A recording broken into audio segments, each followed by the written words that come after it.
നമസ്കാരം. കോൺഗ്രസിന്റെ അഹങ്കാരത്തിന് ഏറ്റ കനത്ത തിരിച്ചടിയാണ് തൃശൂർ മറ്റത്തൂരിലെ മാറ്റം. തൃശൂർ ജില്ലയിലെ മറ്റത്തൂരിൽ കോൺഗ്രസ് മെമ്പർ കൂട്ടത്തോടെ പാർട്ടിയിൽ നിന്നും രാജിവെക്കുകയും ആകെയുള്ള 8 കോൺഗ്രസ് മെമ്പർമാരും BJPയുമായി ചേർന്ന് സഖ്യമുണ്ടാക്കി ഭരണത്തിൽ എത്തിയതുമായ വാർത്ത രാഷ്ട്രീയ കേരളത്തെ ആകെ ഞെട്ടലാഴ്ത്തിയിരിക്കുകയാണ്. 2020 UDFിനെ പിന്തുണച്ചതും SDPI പിന്തുണച്ച കോൺഗ്രസ് പഞ്ചായത്ത് പ്രസിഡന്റ് രാജിവെച്ചതും എല്ലാം കണ്ടുകഴിഞ്ഞു. കോൺഗ്രസിലെ തിരഞ്ഞെടുക്കപ്പെട്ട അംഗങ്ങൾ ഒറ്റക്കെട്ടായി രാജിവെച്ച് BJPയായി മാറുക എന്നത് കേരളത്തെ സംബന്ധിച്ച് ഞെട്ടിക്കുന്ന സംഭവം തന്നെയാണ്. ഇതിനെ ഒരു പ്രാദേശിക വിഷയമായി മാത്രം കണ്ട് തള്ളിക്കളയാൻ സാധിക്കുന്നതല്ല. കേരള രാഷ്ട്രീയത്തിലെ കോൺഗ്രസിന്റെ മുഖം മൂടിയെ വലിച്ചു കീറുന്ന ഏർപ്പാടാണ് തൃശൂർ ജില്ലയിലെ മറ്റത്തൂരിൽ നടന്നിരിക്കുന്നത്.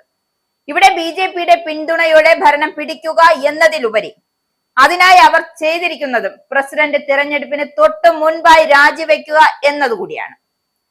അങ്ങനെ കോൺഗ്രസ് ടിക്കറ്റിൽ വിജയിച്ച 8 കോൺഗ്രസ് അംഗങ്ങളും കൂട്ടായി തന്നെ പാർട്ടിയിൽ നിന്നും രാജി പ്രഖ്യാപിക്കുകയും ഇത് സംബന്ധമായ കത്ത് DCC അധ്യക്ഷന് കൈമാറുകയും ചെയ്ത ശേഷമാണ് എല്ലാവരും BJPക്കൊപ്പം ചേർന്നിരിക്കുന്നത്. അതിനുശേഷമാണ് സ്വതന്ത്ര അംഗത്തെ പ്രസിഡന്റ് സ്ഥാനത്തേക്ക് ജയിപ്പിച്ചതും. ഇത് കേരളത്തിന് ശീലമില്ലാത്ത ഒരു നീക്കമാണ്. ഉത്തരേന്ത്യൻ സംസ്ഥാനങ്ങളിൽ സർക്കാർ രൂപീകരിക്കാൻ BJP നടത്തുന്ന ഓപ്പറേഷന്റെ മറ്റൊരു പതിപ്പ് കൂടിയാണിത്. അതുകൊണ്ട് തന്നെ ഇതൊരു സൂചന കൂടിയായി കാണണം. നേരം ഇരുട്ടി വെളുക്കുന്നതിന് മുമ്പ് ഖദർ കാവിയണിയുന്ന കാഴ്ചയാണ് കേരളത്തിന് പുറത്ത് പതിവുള്ളതെങ്കിലും ഇവിടെ ഇങ്ങനെ ഒരു പതിവില്ല. ഇങ്ങനെയാണെങ്കിൽ നിയമസഭാ തെരഞ്ഞെടുപ്പിൽ എങ്ങനെയാണ് കോൺഗ്രസിന് വിശ്വസിച്ച് വോട്ട് ചെയ്യാൻ കഴിയുക? ജയിച്ചു കഴിഞ്ഞാൽ കോൺഗ്രസ് MLAമാർ BJPക്കൊപ്പം പോകില്ല എന്നതിന് എന്തുറപ്പാണുള്ളത്? UDF നേതൃത്വം മറുപടി പറയേണ്ട ചോദ്യങ്ങളാണ് ഇവ. രാജ്യം ഏറ്റവും അധികം ഭരിച്ച പാർട്ടി കോൺഗ്രസ് ആണ്.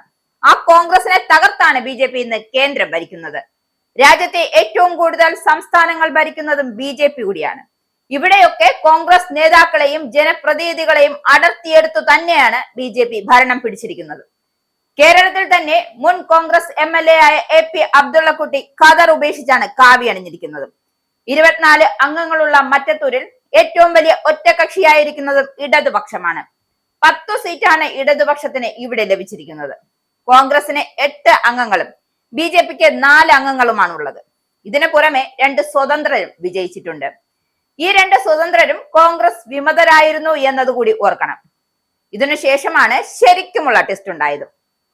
പ്രസിഡന്റ് തെരഞ്ഞെടുപ്പിന് തൊട്ട് മുമ്പായാണ് 8 കോൺഗ്രസ് അംഗങ്ങളും രാജിവെച്ച് സ്വതന്ത്രരായി ജയിച്ച ടെസ്സി ജോസിന് പിന്തുണ പ്രഖ്യാപിച്ചത്. ഒപ്പം BJPയും ടെസ്സിയെ പിന്തുണയ്ക്കുകയാണ് ഉണ്ടായത്.